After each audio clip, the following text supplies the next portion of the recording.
যাত্রা অভিনেতা পীयूष त्रिपाठी এবং অভিনেত্রী রানী পণ্ডা কথা কটাকটি আজকালি যে যেতে বিবাদীয় ହେଉଛି তার ক্রেজ সেতে বঢ়ুଛି ଆଉ এভଳି କହିଛନ୍ତି অভিনেত্রী রানী পণ্ডা পীयूष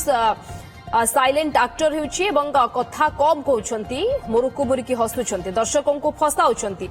ଏବେ ବିବାଦ ପାଇଁ ଦର୍ଶକଙ୍କର ନିକଟରେ ପୀयूषଙ୍କର କ୍ରେଜ ବଢିଛି ବୋଲି କହିଛନ୍ତି ରାଣୀ ପଣ୍ଡା ଆଗକୁ ଆସୁଛି ଖଣ୍ଡଗିରି ଯାତ୍ରା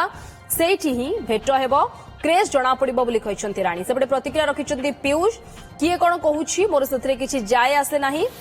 एठी भगवान कर इच्छा रे सब किछि चाले भगवान जहा चाहिबे सैया हेबो जाजपुर जिल्ला बिंजारपुर बरणेश्वर मेला रे दुई यात्रा कलाकार को देखिबा पाई मिलछि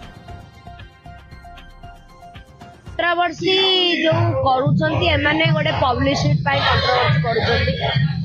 से देखले कंट्रोवर्सी न कले हमर पब्लिक सपोर्ट मिलिबो नाही ओडिशा रे कंट्रोवर्सी जार सी पब्लिसिटी रे रहे एटा एक प्रकार कंट्रोवर्सी बोली हमें कहि परिबा तार एटीट्यूड ता कथावार्ता तार जो ढंग रंग रे से रहूची से बड़ा अति चतुर काम करूची अति चतुर काम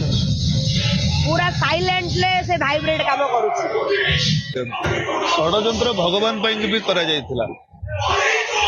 जोड़ी भगवान षडयंत्र शिकार होती आम तो सार मनीष आम केवल कर्म करवा सार आम भगवान किसी लोक मन भगवान समस्त को सद्बुद्धि दिंतु आ समय से नहीं जे आम आर गोड़ टाणवा तार गोड़ टाणवा कथा अबिका न्यायालय अच्छी केवल यात्रा करने परमिशन मिली किंतु केस चलो तेणु से विषय केस विषय आम कथा